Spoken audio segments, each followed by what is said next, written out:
praticamente, ou literalmente, essa é a última aula da prova, né? Eu também fiquei com essa cara. Porque semana que vem é feriado. E da outra? Pois é. Então, assim, pelo menos o sofrimento de vocês de acordar cedo está acabando. Essa é a parte que eu meio que não aprovo, mas necessária. E para finalizarmos, deixa eu falar de legislação aplicada à engenharia na parte da como funciona a legislação e responsabilidade profissional, que era o fechamento. E como que eu gostaria de trabalhar com essa parte da responsabilidade profissional? Se eu falo dentro do direito de responsabilidade, em regra, o que mais se lembra é a parte civil, responsabilidade civil, dano, e a parte criminal, crimes, etc. Também tem a responsabilidade administrativa, que está relacionada, por exemplo, com cumprir as normas do crédito. Também há a parte da responsabilidade trabalhista, quando você eventualmente contrata ou é contratado, quais são as normas de segurança. E, claro, que reflete todas elas, que é a responsabilidade técnica. Então, a ideia nesse primeiro momento é olhar todas essas responsabilidades, lembrando sempre que a base da responsabilidade é a atuação doméstica, que é a atuação de acordo com aquilo que é estabelecido como sendo correto. Ok?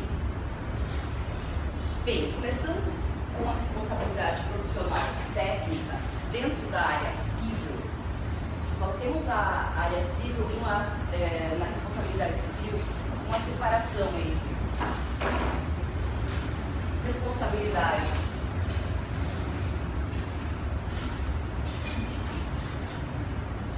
objetiva e subjetiva. Qual que é a diferença e por que é importante vocês saberem que existem esses dois tipos de responsabilidade? Em algumas circunstâncias que se enquadram no artigo 927 do Código Civil, o que eu tenho previsto é a responsabilidade objetiva. Isso quer dizer o quê? Primeiro, aquele que por ato ilícito causar dano a outrem fica obrigado a repará-lo. E haverá a obrigação de reparar esse dano independentemente de culpa, nos casos especificados em lei ou quando a atividade normalmente desenvolvida pelo autor do dano implicar, por sua natureza, risco para os direitos de outro. Qual que é essa situação aqui? Quando você exerce alguma atividade que ela cria potencialmente risco, você se enquadra na lógica da responsabilidade objetiva. Portanto, o que se lida dentro da responsabilidade é culpa ou não culpa. Especificamente, na objetiva, eu não olho para ver se teve culpa ou não.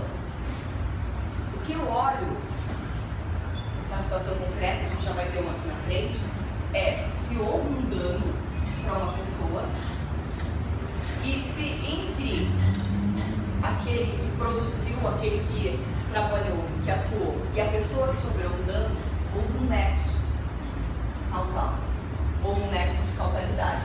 Ou seja, se entre aquilo que aconteceu e aquela empresa, por exemplo, que estava atuando, há uma relação direta. Por exemplo,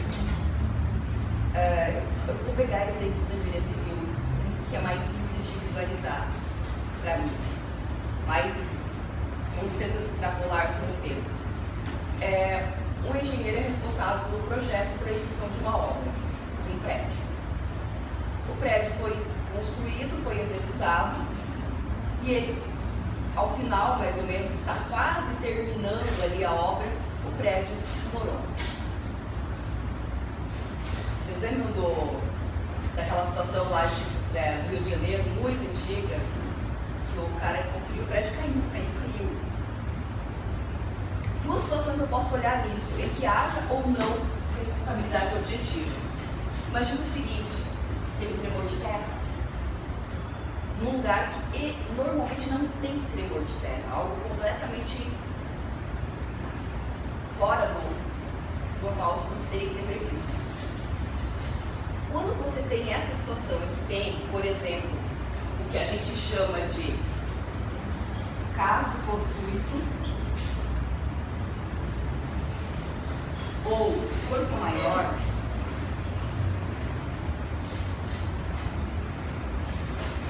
eventualmente você não vai poder responsabilizar a pessoa pelo dano. Olha, aconteceu um terremoto num lugar em cima de uma região que não tem histórico de terremotos e, portanto, eu não precisava ter feito as fundações de forma que evitasse o terremoto. Eu não consigo estabelecer um nexo de causalidade nessa situação. Agora, caiu por falha estrutural porque ele utilizou ou ele recomendou material que não era resistente o suficiente para a altura do prédio. Daí tem o nexo de causalidade também. O que é a responsabilidade objetiva é, não importa exatamente a culpa, pode até ser que no caso específico daquele prédio que caiu no terremoto, que ele não tenha feito tudo exatamente como deveria. Mas eu não consegui estabelecer um nexo entre o que aconteceu e a atuação dele. Uma coisa mais aleatória ainda, né? Os aviões batendo, em tese pelo menos, né? No World Trade Center. Tinha como alguém prever algum tipo de estrutura para que batesse avião? Então, nesse caso, fica claro que o construtor, por mais que ele não tenha o que foi.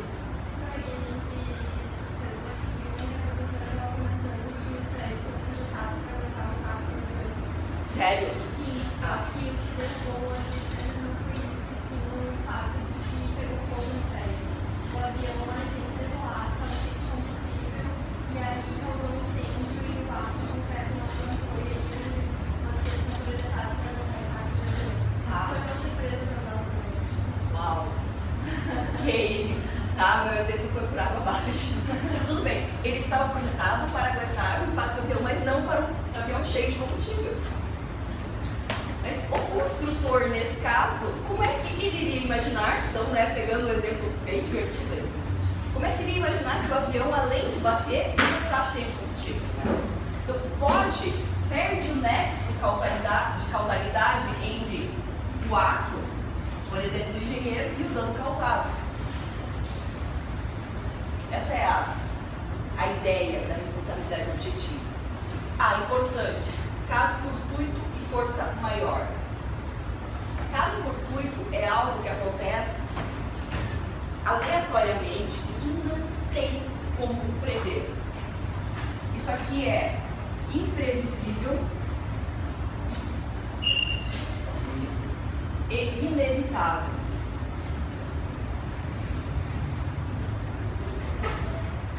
É basicamente alguém tacar um avião cheio de combustível, então agora, né, num prédio. É totalmente imprevisível, você não tem como prever ou calcular que isso possa acontecer. Mesmo que você calculasse, não tem como evitar naquela situação. A força maior são situações que eventualmente podem ser previsíveis, mas se ocorrem, elas são inevitáveis.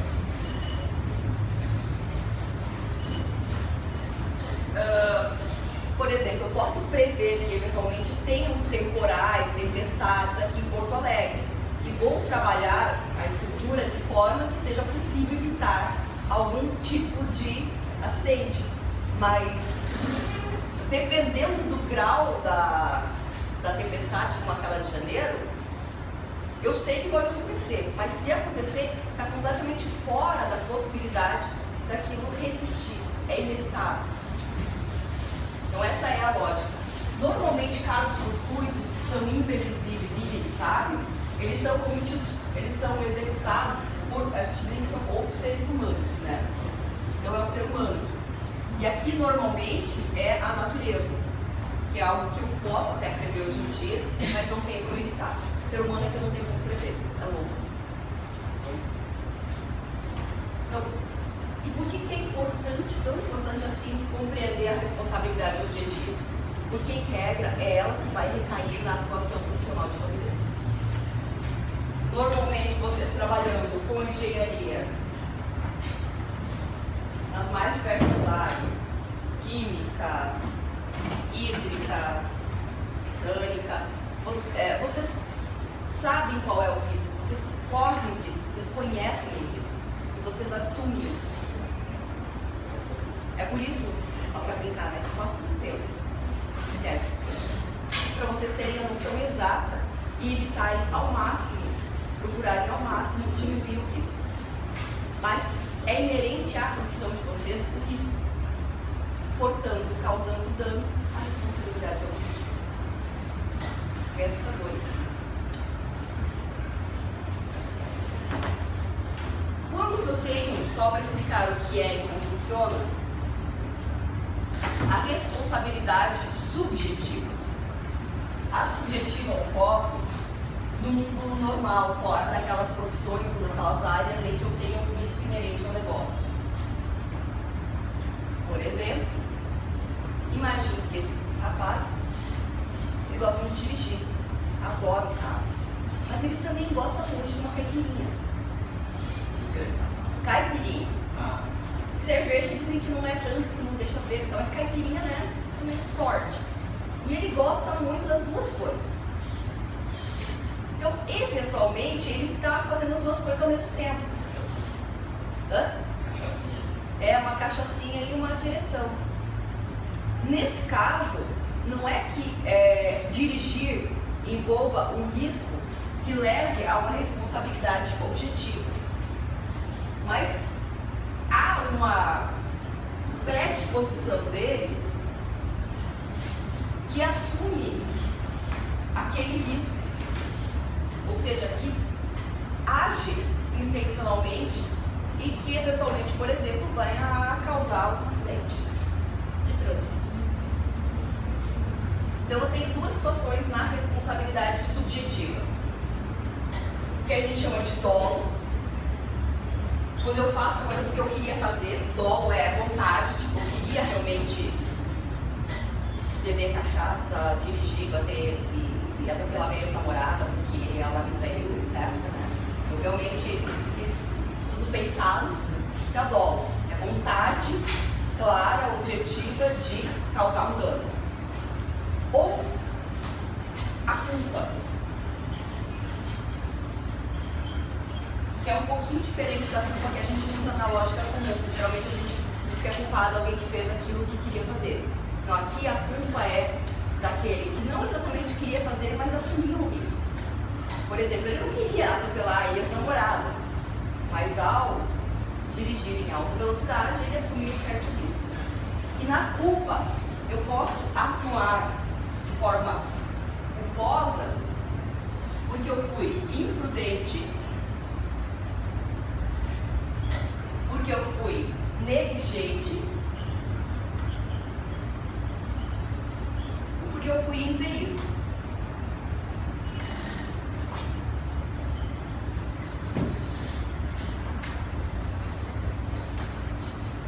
Qual é a situação da imprudência e da negligência?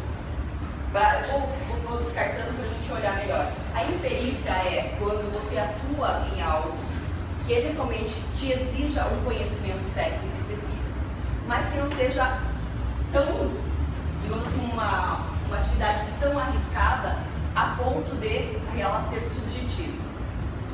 Por exemplo, imperícia em erro médico.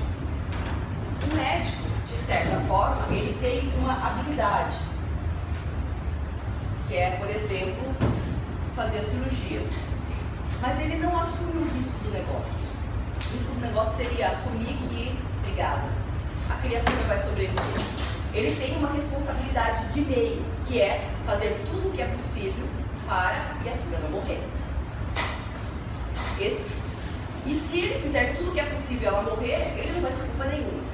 Agora, se eventualmente ele, por exemplo, esquece uma gaze, uma pinça, tira o baço ao invés de tirar, ou melhor, tira o baço ao invés de tirar a vesícula, né? Alguma coisa assim, Daí ele agiu com imperícia. Ele tinha a perícia, o conhecimento, mas ele não utilizou ela adequadamente e, portanto, ele vai ter a culpa pelo resultado. De maneira geral, não é isso que ocorre. De maneira geral, ele atua tudo, faz tudo que é possível, e se morrer ou não, já não depende do trabalho dele. Que são essas, a que a gente fala, são as situações em que a tua responsabilidade é de meio. No caso, por exemplo, do engenheiro, a responsabilidade dele é de fim. O prédio tem que ficar de pé. Então, normalmente na objetiva, eu vou ter uma responsabilidade de fim, que é o resultado do negócio. Pronto. Se eu vou fazer, por exemplo, a formulação química, o resultado é que aquela formulação tenha todo o conteúdo e que ela seja eficaz naquilo que se propôs. Eu não vou testar ou tentar para ver se dá. Não sei, claro, eu experimento outra história, mas estou fazendo formulação química, estou fazendo a composição de medicamentos, estou trabalhando com medicamento genérico, já tem a fórmula, etc. A minha responsabilidade é de apresentar o resultado. Bem, essa é a situação da imperícia, está mais próxima da situação da responsabilidade objetiva. Além disso, eu tenho a imprudência e a negligência. Quando que você é negligente? Quando você deveria ter feito uma coisa, você sabe que é importante fazer, mas você não faz. Por exemplo, nosso colega do carro, ele sabe que tem que trocar o pneu, mas não troca. Não tem uma relação direta de trocar o pneu e matar alguém. Mas, em decorrência da negligência dele de não ter trocado o pneu, ele eventualmente atropela alguém. Porque não freou, porque não deu certo e tal. Nesse caso, ele poderia ser, por exemplo, responsabilizado por ter sido negligente na manutenção do carro. A outra situação, diferente dessa, é quando você é imprudente. Você não tem prudência, você não é uma pessoa... Então, o nosso colega estava dirigindo, sem a cachaça, tá? Só dirigindo, em alta velocidade, a 140 na Ipiranga, de madrugada, no domingo, assim, 6 horas da manhã. O que acontece? Uma velhinha estava indo para a missa. E ele não imaginava que às 6 horas da manhã não ia ter alguém ali na Ipiranga, no domingo de manhã. Mas estava lá a velhinha passando, fora do sinal, tudo bem, mas ela estava passando. E ele, aos 140, pega a velhinha. O que ele foi? Ele foi imprudente. Ele não teve a prudência necessária de pensar que mesmo às 6 horas da manhã de domingo não poderia dirigir a 140 na Ipiranga. E daí tem algumas coisas que vocês escutaram que eu falei que a velhinha estava andando fora da faixa, né? Se a velhinha eventualmente estivesse andando fora da faixa e tivesse caído alguma coisa, ela tivesse abaixado para alcançar, então ele não estava vendo ela, e ele estava nos seus 60 km por hora, ele atropela a velhinha fora da faixa, poderia se discutir a culpa dele, porque ele estava fazendo tudo que era possível, necessário, para conduzir bem o veículo. E foi a dica da velhinha, que a pessoa fora da faixa, 6 da manhã, ainda se abaixou para pegar o negócio. Então, nessas situações, o Pedro deve estar com a cara assim, né? Nessas situações, o que pode acontecer? Isso pode acontecer em todas as situações, tá? São as excludentes. Nesse caso, seria a culpa exclusiva da vítima.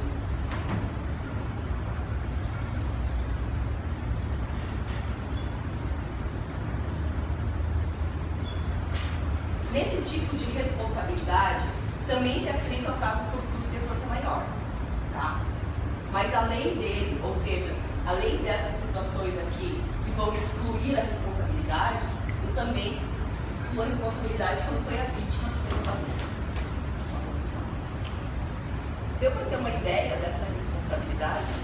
Claro que tem uma cadeira inteira no direito chamada responsabilidade civil, e que eles passam um semestre falando isso daqui. Então, o que eu quero mesmo é que vocês saibam que existem esses dois tipos de responsabilidade e a diferença básica entre eles.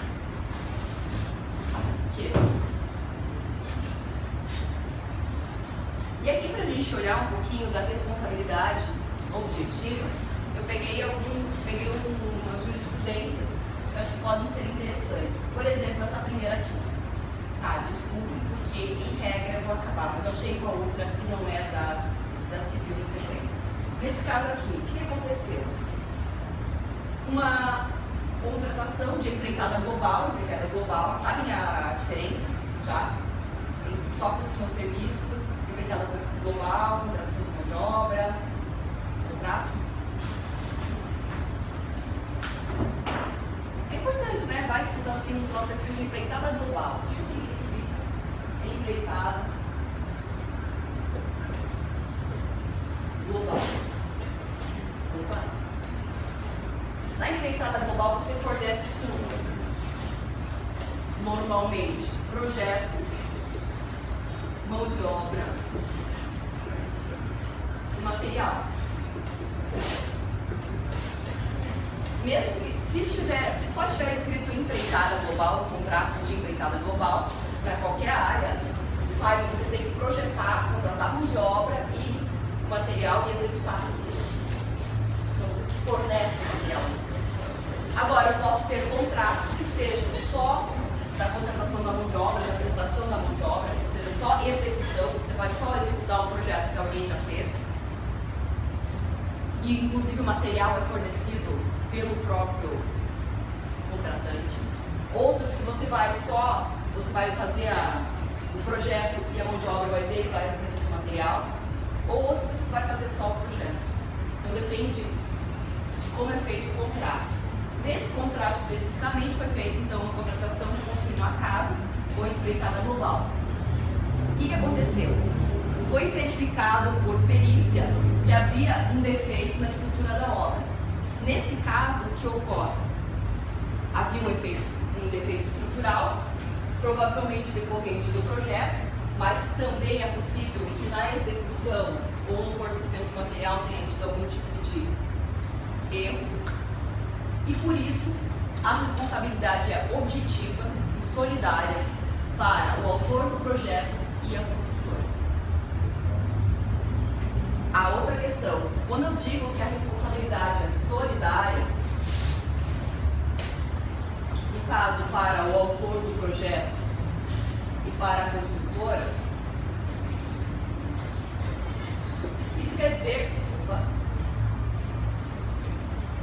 dizer que quem entrou com a ação pode cobrar o valor total, tanto do autor quanto da construtora. Isso é o solidário. Vocês lembram da aula falando de solidária? São os dois de mão dadas. Que é diferente, por exemplo, se fosse considerada uma responsabilidade subsidiária. Em que primeiro seria um e depois seria outro. Primeiro eu cobro um, se esse não tem dinheiro eu vou para outro. Normalmente essa responsabilidade subsidiária, ela está prevista no contrato de locação, só para pegar um exemplo. No contrato de locação, em regra, o locatário é o responsável principal e subsidiariamente responde o fiador. Eventualmente eles colocam no contrato de locação que o fiador renuncia a essa preferência, mas em regra, primeiro você cobra o locatário e depois o fiador. Então essa é a ideia da responsabilidade subsidiária. Na solidária não, qualquer um. Então nesse caso aqui, especificamente, foi considerado que o autor e a construtora eram responsáveis pelo defeito da estrutura que foi apresentado pela obra. Nessa situação aqui, o que aconteceu? Foi contratado então um profissional para fazer o projeto e execução de uma obra. Foi considerada que havia a responsabilidade da empresa, porque a contratação da empresa de engenharia para o projeto e execução da obra, como previsão expressa de responsabilidade técnica sobre a construção, desonera o proprietário do bem de qualquer encargo decorrente do não preenchimento das especificações técnicas previstas em lei. Quer dizer o quê? Eu contratei um engenheiro para construir uma casa. Ele tem que saber o que ele precisa fazer para que no final eu tenha uma BITS. Então, a responsabilidade eventual do proprietário, do que está contratando, por exemplo, pelo não ter conseguido o ABITS, poderia se atribuir ao engenheiro, porque ele, se isso for decorrente, claro, de um descumprimento de uma norma técnica. Porque se eu contrato um cara que sabe tudo e o cara não faz, qual é a minha? Né? E quando que acontece isso daqui? Por exemplo, uma construtora contrata então uma empresa, uma incorporadora contrata uma construtora e vende os imóveis. E lá no final não tem o ABITS. E daí o cara que comprou o imóvel vai entrar contra a incorporadora. Ela vai dizer que não, olha, ela contratou e passou tudo para a construtora e a construtora que é responsável. São essas situações. Essa situação aqui também eu achei interessante, tá bem pequenininho, mas eu vou contar a historinha depois, vai estar no slide para vocês verem. O que aconteceu? Me chamou a atenção porque foi verificado que tinha um potencial de dano ambiental provocado por uma serraria. E daí o Ministério Público acionou essa serraria para responder pelo dano ambiental. Foi juntadas provas nos autos que comprovaram que, em que pese tenha havido aquela situação, o local já está totalmente recomposto. A parte, por exemplo, aqui que eles vão falar depois, da água, em teste, já foi apresentada documentação de que o descarte não poluiu, não está mais poluído, o solo não está mais poluído. Então, nessa situação específica, o que aconteceu? Provavelmente era uma serraria que despejava algum tipo de banho químico no ambiente, foi acionada e até o processo ser julgado, ela talvez fez algum tratamento ou lugar de se recompôs. Se não tem nenhum dano efetivo para o meio ambiente, não tem por que ela ser responsabilizada, ou seja, acionada judicialmente. Por quê? Eu tenho que ter um dano decorrente do ato como nexo causal. Se eu tenho um ato, mas eu não tenho dano, nesse caso aqui, se determinou que sem dano não tem por que ser responsabilizado. Então eu não vou ser responsabilizado por um eventual potencial dano, eu não vou ser responsabilizado porque eu agi mal, agi errado. Se no final não danifiquei especificamente nada. Tipo, a culpa nesse caso é de resultado, né, de meio. Deu para entender essa... É bem interessante até, chamou atenção para o julgado também agora de outubro, né? Chamou atenção por essa diferença, porque em regra, principalmente na parte de dano ambiental, você vai, por exemplo, responsabilizar porque o cara potencialmente poluiu ou etc. Nesse caso aqui se determinou que não, tem que ter o dano comprovado, senão eu não tenho como responsabilizar. Bem, essa daqui só para finalizar a parte da responsabilidade civil. Essa aqui é a determinação do código, que é o artigo 186, quando eu tenho uma responsabilidade subjetiva, que é aquele que, por ação ou omissão, voluntária, negligência ou imprudência, violar direito ou causar dano a outrem, ainda que exclusivamente moral, comete ato ilícito. Então, essa aqui é a definição da responsabilidade subjetiva, enquanto o anterior era da responsabilidade objetiva. Ok? Responsabilidade civil. Tirando o cansaço, o sono e esse calorzinho que está embalando vocês. Bem, a outra que normalmente se conhece muito é a responsabilidade criminal, que está relacionada com o dever que o profissional tem de responder criminalmente pela ação delituosa decorrente de sua conduta. Em algumas situações, você vai só responder criminalmente se você agiu com dolo, com vontade dele. Em outras, você pode também responder por culpa. E daí o que eu fiz? Eu peguei alguns tipos penais para a gente olhar eles, para a gente olhar um pouquinho do direito penal junto com isso. Primeira coisa, só para ser coisa bem da primeira aula lá do início do direito penal. um ato, alguma ação ou omissão só pode ser penalizada criminalmente se o fato for típico, antijurídico e culpável. O que quer dizer isso? Típico, ele tem que estar tipificado, escrito na lei. Não existe nenhum crime que você cometa e depois eles vão dizer, ó, isso foi crime. Por quê? Vocês lembram lá da parte de constitucional que eu não posso ser julgada sem um crime que previamente tenha sido descrito? Não posso. Devo lembrar do caso, que eu gosto de lembrar porque é divertido, né? O da Caroline Dickmann. Vocês lembram que a Caroline Dickmann teve as fotos vazadas? Pois é, até então, essa situação de ter acesso a um computador e pegar dados de alguém e disponibilizar não era considerado crime. Portanto, os juízes que pegaram as fotos dela e espalharam na internet não vão ser penalizados, mas criminalmente. Mas posteriormente, então, foi feito um projeto de lei, foi aprovado, que chama de lei Caroline Dickmann, no qual quem comete esse tipo de ato, que é pegar uma informação do computador, uma informação pessoal e disponibilizar, comete crime. Isso é tipificar, escrever um tipo e, portanto, dizer para todo mundo que não pode fazer isso. Eu não posso ser penalizado por algo que eu nem sabia que eu podia fazer. Então, é isso. Ele tem que ser antijurídico, ou seja, a atuação dele tem que ser contrária à lei. Ou seja, eu tenho que estar agindo de forma que eu estou agindo contra a lei. Eu não vou poder usar, se eu tiver alguma excludente, como por exemplo, estava numa situação de luta corporal e eu matei a pessoa para me salvar, eu tenho uma excludente, porque foi a excludente de legítima defesa. Então, ele tem que ser antijurídico. E por fim, ele tem que ser culpável, eu tenho que ter agido com dolo ou culpa. Eu tenho que ter tido a vontade de fazer aquilo. Se eventualmente eu estou em casa, imagina eu com um revólver em casa, do jeito que eu sou uma pessoa coordenada, né? Limpando o revólver. E o troço dispara.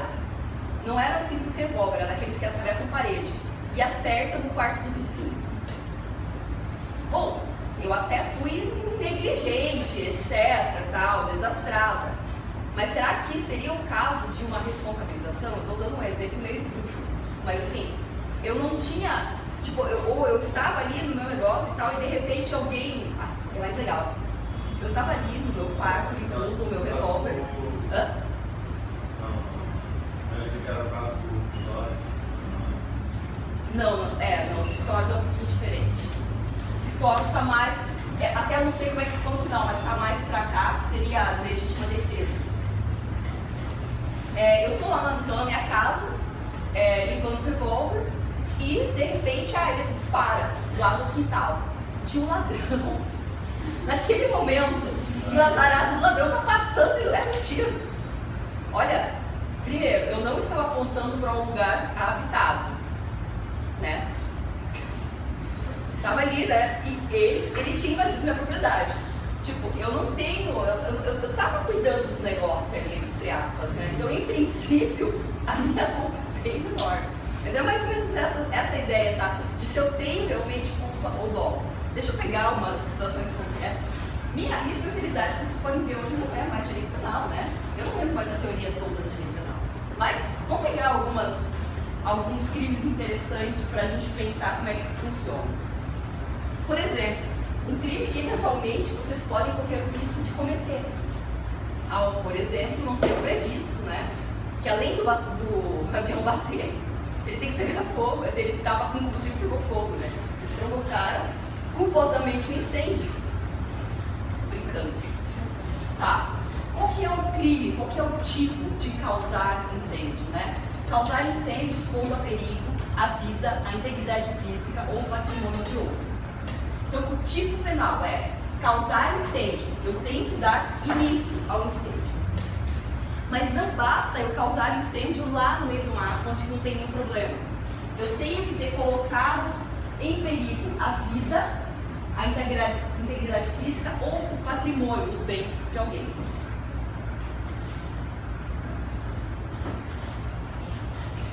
Se eu fiz isso por vontade, Imagina o seguinte, as três moram juntas, digamos assim, né? Moram juntas. E rolou ali uma treta feia, né? Por quê? Vou brincar bastante, tá? As três estavam apaixonadas pelo mesmo guri. E daí uma delas consegue. E as outras duas ficam indignadas, mas muito indignadas. Aquele grau de alucinação que você tá assim, você tá fazendo o TCC com mais 8 disciplinas. E, sabe, alucinadas. E ainda por cima perdem o guri, né? Então as outras duas se juntam. Querem fazer dar um susto, né? E delas colocam fogo no quarto, enquanto tá a terceira com o rapaz lá dentro. Essa é a situação de causar incêndio, tá? Eu tinha vontade de expor a perigo a vida da pessoa, a integridade física e, claro, os bens, né, do quarto da pessoa. Essa é a situação que a gente chama de crime de incêndio. Qual que é a pena? 3 a 6 anos. Então é só para vocês, se vocês um dia forem pegar o Código Penal, tá ali. Normalmente o tipo penal é aquele, que é o que está descrito o que é feito. A pena está aqui, ela pode ser de detenção ou reclusão. Detenção são para crimes mais leves, reclusão é para um crime mais grave. Reclusão normalmente você começa num regime totalmente fechado, ou seja, dentro do presídio, não é semi-aberto. E você vai então pegar de 3 a 6 anos e multa, ou seja, um valor que é estipulado também a mais de pena. Detalhe, tá? A pena pode ser aumentada se eventualmente você cometeu o crime com o intuito de obter uma vantagem pecuniária em proveito próprio ou alheio.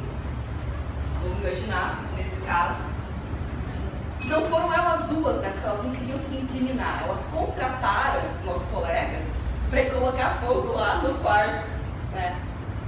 Então ele vai ser penalizado porque eles estavam tendo uma vantagem pecuniária. Ele foi pago para colocar fogo. Outra situação, se o incêndio, por exemplo, é cometido em casa habitada, então elas cometeram lá dentro do apartamento, né? Em edifício público, em embarcação, instalação, saleiro, depósito explosivos, poço petrolífero, lavoura, pastagem, mata ou floresta. Isso aqui tudo com uma baita vontade, né? Então, com dolo. Agora, alguns crimes também são penalizados quando eu ajo com culpa. O que eu quero dizer? Quando eu eventualmente fui imprudente, negligente ou impedido. Imagina que o caso não era exatamente essa vontade de se vingar, que simplesmente uma delas estava atrasada para a aula, saiu às 6h30 da manhã, esqueceu o gás ligado. E a outra, sem saber de nada, às 9 da manhã, um pouco mais superada, foi lá e liga, risco fósforo. Eu poderia, nesse caso, enquadrar como negligência, porque você deveria ter fechado o gás e não fechou. Não que ela queria queimar outra colega, mas o resultado aconteceu. Uma diferença também importante nisso, depende do resultado, mas também depende da intenção, ou do que eu provo da intenção que houve. Que poderia ter acontecido o fato todo delas terem tido a treta e a que foi queimada falar, não, ela fez isso por maldade, porque ela queria me queimar, porque ela queria acabar com a minha beleza, né? Mas na verdade, realmente, ela só foi negligente ao esquecer o gás ligado. Vocês vão ver que a pena é bem menor. Enquanto a primeira é de 3 a 6 anos, a de dolo, a de culpa, é de 6 meses a 2 anos. E a detenção. Então eu posso começar no regime de semiaberto. Beleza? Com isso daqui dá para vocês olharem qualquer tipo penal e terem uma ideia do que acontece. Essa é a ideia. Mas só para a gente brincar um pouquinho mais, tem outro crime chamado explosão. Estão todos relacionados com engenharia, né? Para mim, incêndio, explosão, inundação, tudo é engenharia. Sim, para mim, tipo, engenharia tem uma capacidade pirotécnica de fazer as coisas, né? Então, brincadeirinha, né? Os engenheiros de produção mesmo, mas brincadeirinha, né? Bem, não, engenheiro de produção pode explodir a fábrica toda, é verdade. Tá. Bom, explosão, só pra gente olhar mais essa aqui. O que é o ato de explodir? É expor a perigo a vida, a integridade física ou patrimônio mediante explosão, arremesso ou simples colocação do engenho de dinamite ou de substância de efeitos análogos. Nesse caso aqui, tá vendo a diferença? Lá eu tenho que cometer, tenho que ter exposto a dano. Aqui a gente chama de crime de perigo. O fato de eu colocar lá no metrô, em São Paulo, um dispositivo com capacidade de explosão também se constitui crime. Por quê? O que aconteceu foi que alguém foi lá e tirou. Mas em tese isso poderia ter acontecido. E só o perigo que eu expus todo mundo já equivale a uma pena de reclusão de 3 a 6 anos e multa. E esse caso aqui também tem a modalidade então culposa, tem o aumento de pena e tem a modalidade culposa. Tem uma coisa que eu acho engraçada, tá? Se não for dinamite ou explosivo de efeitos análogos, a pena é menor. Acho que é por isso que inventaram o coquetel Molotov, né? Pra você fugir da pena um pouquinho menor. Mas, brincando. Esse aqui também tem a modalidade culposa, que é você só expor sem querer alguém a perigo ou explodir alguma coisa sem querer. Tem outros crimes que não vão ter modalidade culposa. Esse daqui é o uso de gás tóxico ou asfixiante, quando você então também expõe a perigo a pessoa, o patrimônio. Inundação é muito engraçado, porque esse aqui tem o crime de inundação e o crime de perigo de inundação. Esse é o pessoal tem uma área específica de engenharia que eu lembro que trabalha com isso, né? Quando você remove, destrói ou utiliza em prédio próprio a lei, expondo a perigo a integridade física, o patrimônio, quando você então remove o obstáculo natural ou obra destinada a impedir uma inundação. Se você só remover isso e disso houver um perigo de inundação, você pode cometer crime. Eu fiquei pensando, quando você remove, destrói e inutilizar. E quando você constrói uma BR, não é BR, mas uma rodovia como a do Parque, que há uma relação direta, pelo que alguns dizem, entre a rodovia do Parque, da maneira como foi construída, e as inundações frequentes em esteio. Será que não seria o caso de criminalizar quem teve a ideia brilhante de não deixar fluir a água no banhado embaixo da rodovia? Só pra, né? Bem, e ainda eu tenho mais um relacionado, né? Que é o crime de desmoronamento ou desabamento. Portanto, eu só lembrei de vocês em situações bastante abaladoras, assim, nas coisas. Isso é para ter uma ideia geral de como é que funciona a parte da responsabilidade penal, ou seja, quais são os tipos e como que eu olho o tipo penal. Como é que funciona o procedimento penal? Se eventualmente eu for processado, o que acontece? Em regra, há uma investigação da polícia estadual ou federal. Normalmente a investigação é da polícia federal quando o crime está relacionado ao crime federal que tem a ver com o patrimônio da União, bens da União ou interesses nacionais. Então daí a investigação é da polícia federal. Se não for isso, a investigação é da polícia estadual.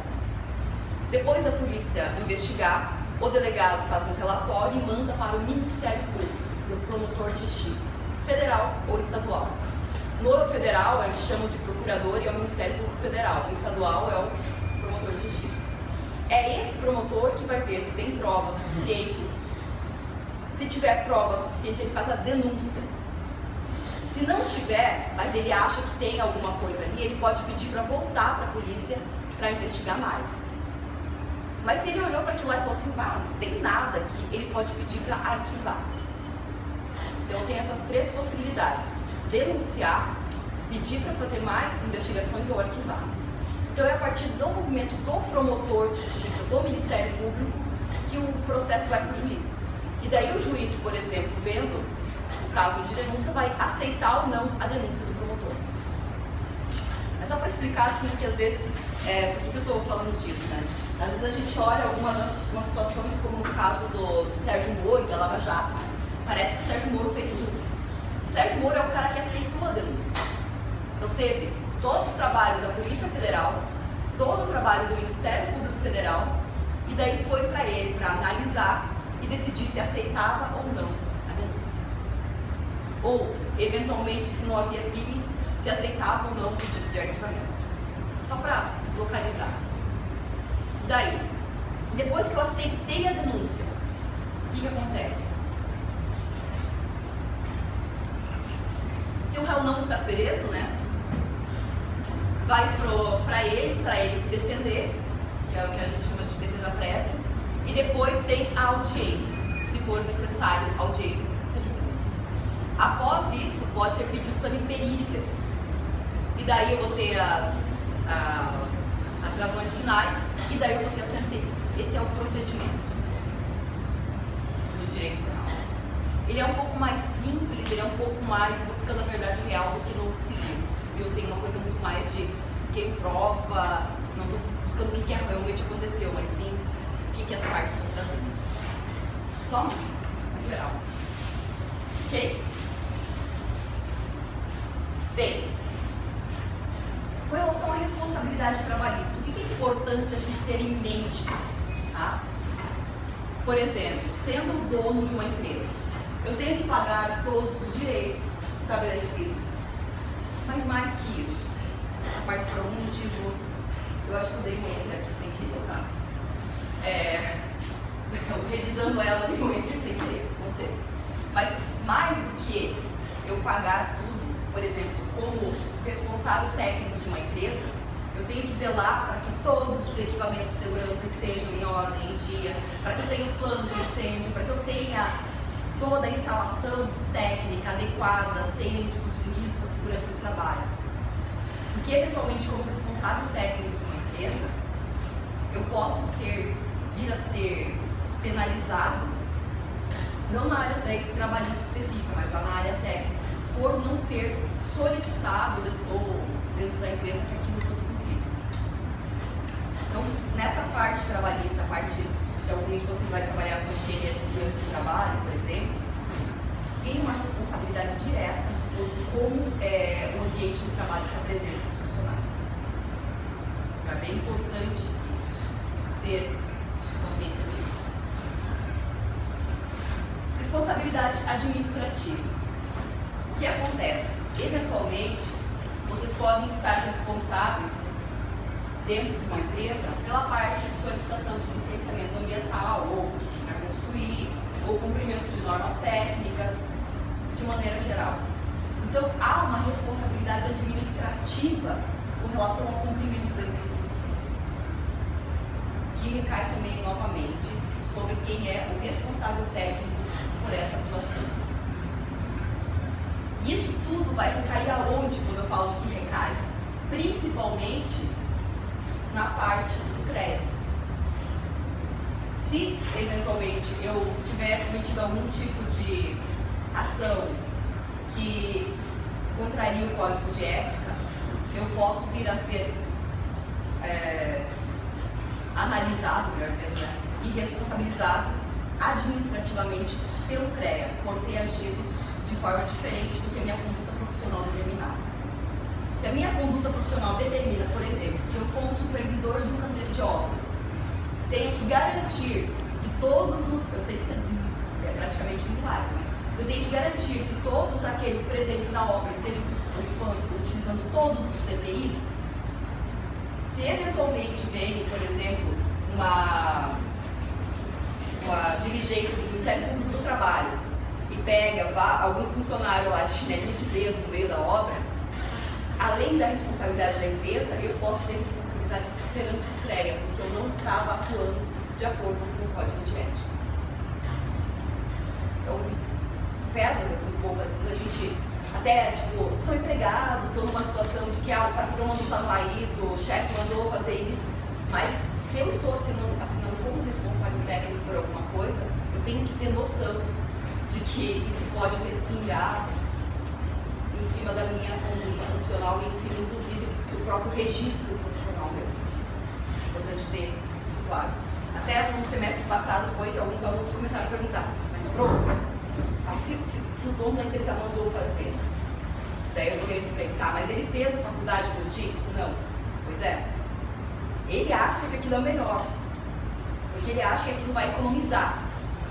Mas tu tens o conhecimento técnico para explicar que aquilo, na verdade, é necessário ser feito, ou tu tens, de certa forma, que ter eu não sei nem qual a palavra para isso, mas sei lá, a ética interna de dizer, olha, se você está me pedindo fazer uma coisa que eu não posso fazer, eu não vou fazer. É super complicado isso. Eu sei que eu trabalho num lugar que eventualmente as pessoas querem que eu faça alguma coisa que eu não quero fazer, né? E é muito complicado você conseguir argumentar. Mas é importante vocês terem noção de que isso pode recair em cima da própria atuação de vocês como profissional, inclusive sujeitos a perder.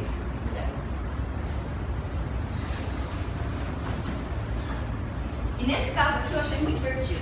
Isso aqui é o típico profissional que achou o CRQ, por exemplo, que alguém colocou em cima do rótulo, tá? O que aconteceu? Essa empresa aqui foi acusada, foi processada e então foi julgada, culpada por dano moral pelo uso indevido do nome na etiqueta do produto. Tipo assim, o que acontece? Às vezes acontece, não é nem por dolo, não é nem por vontade, tipo, eu tinha um lote de, sei lá, 50 mil etiquetas e tá lá com o CRQ de um engenheiro químico e, eventualmente, ele é mandado embora e eu continuo usando o nome. Que eu sei que quem responde, responsável técnico, é quem tá com o CRQ em cima do rótulo. Nesse caso, essa empresa continua usando e continua usando. E teve problemas, tipo assim, teve um lote que teve problemas. E daí o responsável, o engenheiro químico, que era o responsável técnico, que estava com um número ali em cima, foi acionado pelo CRQ, daí que ele descobriu que tinha isso. E daí ele acionou a empresa por danos morais. Peraí, né? Tipo, você me demitiu, me mandou embora, me humilhou e ainda usa o meu CRQ para continuar trabalhando? Então é uma situação que me chamou a atenção. E acontece, infelizmente. Aqui eu só disponibilizei para vocês alguns links que podem estar relacionados, por exemplo, onde está o código de ética.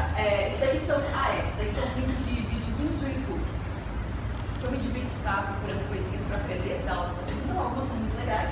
Aqui lá é um resuminho sobre o código de ética. Esse aqui é sobre o valor da unidade, o registro profissional, a anotação de responsabilidade técnica, salário mínimo profissional. 15 engenheiros são multados por emitirem nomes falsos. Algumas coisinhas divertidas. E o que eu quero mostrar ainda para vocês rapidamente, não sei se vocês chegaram a ver, mas no... Acho que é esse aqui, não é esse.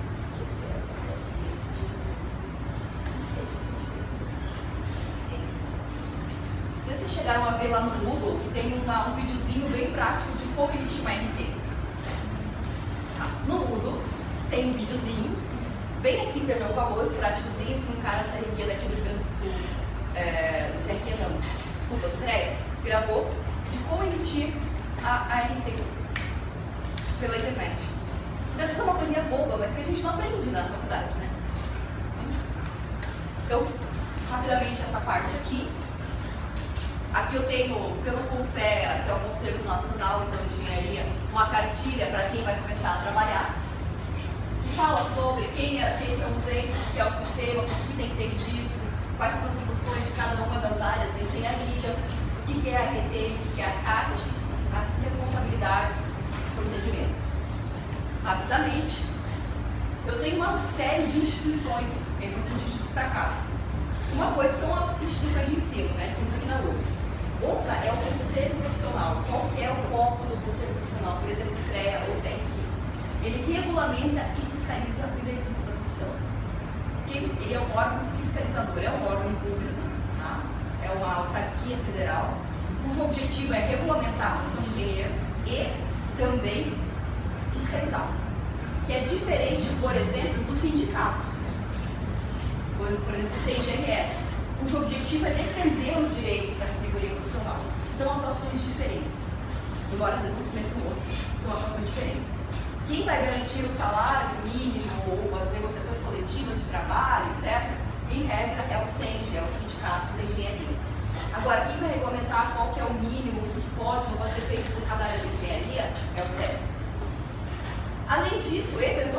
podem existir entidades de classe, como a Associação dos Engenheiros Agrônomos do Rio Grande do Sul. Elas não têm poder nem de negociar e nem de fiscalizar. Tá? E você não pode ser obrigado a se associar. A única coisa que você é obrigado é a se inscrever no CREA. Você não é obrigado a se associar ao sindicato, embora você tenha que pagar o imposto sindical, a taxa sindical. E a associação de maneira alguma. Tem que pagar e não é obrigado a se associar. Sim, porque tem uma diferença. Uma coisa é você pagar a anuidade para ser associado, que é um valor a mais. E outra é só a taxa sindical. A taxa sindical te dá direito. Aí eles negociarem por você a convenção coletiva de trabalho. E é obrigatório em lei. Hã? É. Independente do sindicato, todos eles, de todas as instituições, é obrigatório essa taxa. Sim. E é uma taxa fixa ou cada sindicato? É uma taxa que normalmente equivale, me ajuda Pedro se eu estiver errada, a um dia do teu salário anual. O que pode acontecer se não pagar essa taxa? Você pode ter uma... normalmente quem você vai pagar sendo empregado ou empregador, tá? Sim. Sendo autônomo, não. Digo. É que assim, é que tem uma diferença entre o Brasil e os outros países, porque a diferença é em que quando a Constituição estabelece que, por exemplo, os sindicatos viram de baixo para cima, ou seja, os sindicatos são espontâneos, os trabalhadores se formam em categorias e formam sindicatos a partir daí, e onde os sindicatos são criados, por exemplo, pela própria estrutura da Constituição, que é o caso brasileiro, onde há uma espécie de unicidade sindical, ou seja, cada categoria, acho que no limite de um município deve ter um sindicato, ou seja, o sindicato ele já é criado pela Constituição, e como ele é criado pela Constituição, a Constituição deve colocar maneiras que esse sindicato se financie e se mantenha, justamente porque ele tem prerrogativas e competências que são constitucionais. Por isso que a taxa ela é obrigatória, justamente para conseguir manter o que a Constituição estabeleceu como sindicato. Ou seja, uma vez que os sindicatos são obrigatórios, a taxa deve ser obrigatória para manter os sindicatos obrigatórios, porque eles exercem funções obrigatórias. Que são, principalmente, uma das mais importantes, a negociação da convenção coletiva de trabalho. Então é por isso que é obrigatório. Você trabalhando como autônomo, se eu não me engano, você não é obrigado a se filiar a nenhum sindicato. Porque eu ia dizer, na realidade eu recebia, desde que me formei, eu recebia o boleto do sindicato e tinha dois artigos que diziam que era obrigatório, Eles fazem isso sim. mas todos os meus colegas de profissão já sempre disseram que descartavam Porque e nunca pagaram, e eu nunca paguei sindicato. Não, porque esse tipo, quando você é autônomo, na verdade o sindicato não vai estar exercendo a atividade para a qual ele foi criado, que é fazer a conversa, né, entre trabalhador e empregador. Quando é autônomo, você não tem, então, por isso, obrigação de se filiar. O que provavelmente eles tentam, de certa forma, fazer é te associar ao sindicato. E muitas vezes eles utilizam alguns dispositivos para dizer que essa associação é obrigatória. E ela não precisa pagar. E não tem o que fazer com relação a isso.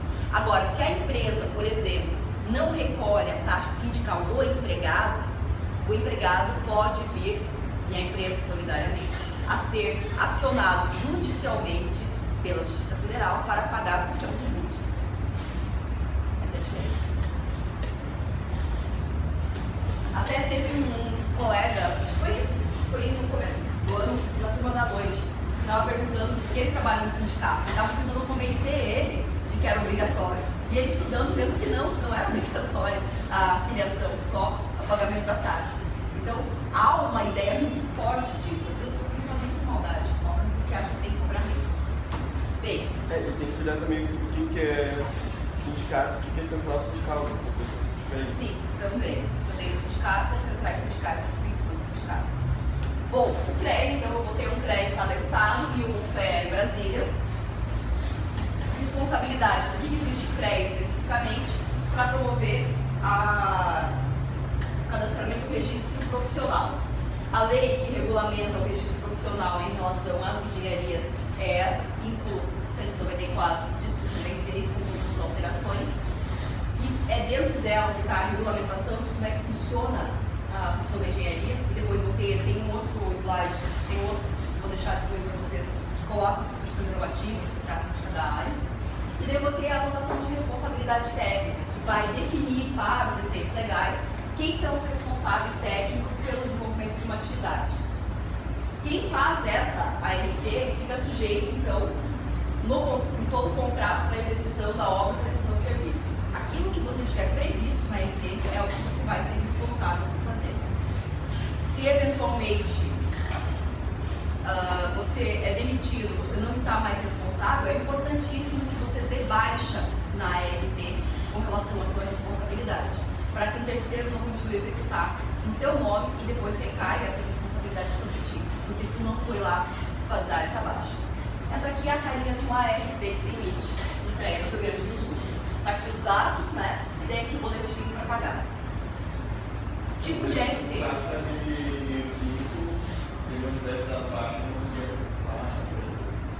Perfeito. Porque ele teve esse cuidado também. Porque não teria como comprovar, em princípio, tipo assim, você foi demitido, mas quem sabe na parte profissional você estava recebendo fora para continuar. Então, tente fazer essa parte administrativa que é dar baixa. Eu tenho uma RT de obra ou serviço, de rotina e RT de cargo ou função. Então, para cada uma das atividades que faço, vai ter uma RT que deve ser registrada antes do início do trabalho. Se houver alteração, tem que alterar a RT, tá? Se a atividade for executada por um conjunto de profissionais, é adequado que haja a RT principal e as ARTs vinculadas, tá? Essa é a maneira mais adequada. E a ausência da RT vai sujeitar tanto a empresa quanto o profissional à multa, além de possivelmente, no caso, né, haver embargo de obra. Isso aqui é para brincar um pouquinho. Até tempo atrás eu tinha junto, né, toda a parte da engenharia e da arquitetura. Agora eu tenho o Conselho de Arquitetura e Urbanismo, que é o CAL. O primeiro foi feito, a primeira 01 foi do Niemeyer, bonitinho, né? Para quem é da arquitetura. Essa aqui é a cara, então, da carteirinha do crédito. Que é diferente da certidão de acervo técnico, que é essa certidão. Eventualmente, você pode ser solicitado a demonstrar o que você já fez, qual é o teu currículo lá. E o teu currículo junto ao CREA é uma certidão que vai juntar todas as ARTs que você já fez. Esse é o CAT. Então é a certidão de acervo técnico. Aqui, por exemplo, eu tenho uma certidão de acervo técnico que vai dizer o que a pessoa já fez ou quais são as atividades que ela já exerceu. É realmente uma maneira de ser comprovado documentalmente que você já foi responsável. E é importante que se tenha esse cuidado. E daí, para isso, como eu não sou uma pessoa que sabe como é que faz o RT, eu encontrei aquele videozinho e coloquei para vocês lá no vídeo de cada partezinha que você entra, o que você coloca, como você coloca para emitir a RT, que no CREA é eletrônica. No CRQ, ela ainda é manual. E eventualmente isso pode causar alguns tipos de transtorno, porque você precisa que o troço seja logo e às vezes demora um tempo até o negócio ser. Gente, assim, depois, claro, vai ter um outro que está lá disponível para vocês. Esse aqui também, mas não é esse aqui que eu vou mostrar.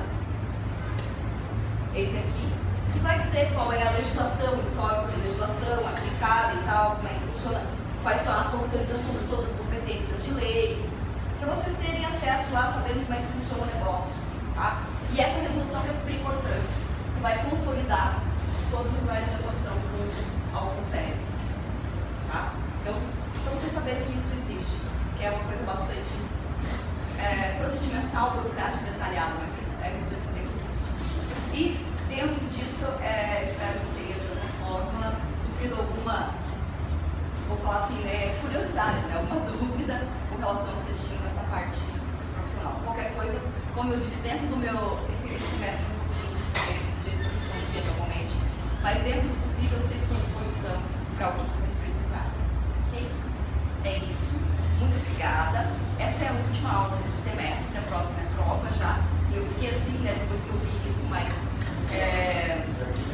gostaria particularmente de agradecer a vocês, tá? Pela presença, pela participação, porque eu gosto muito, me divirto muito, tá? E eu aprendo muito com vocês. Então eu gostaria de agradecer, tá? E é isso, aqui são as provas.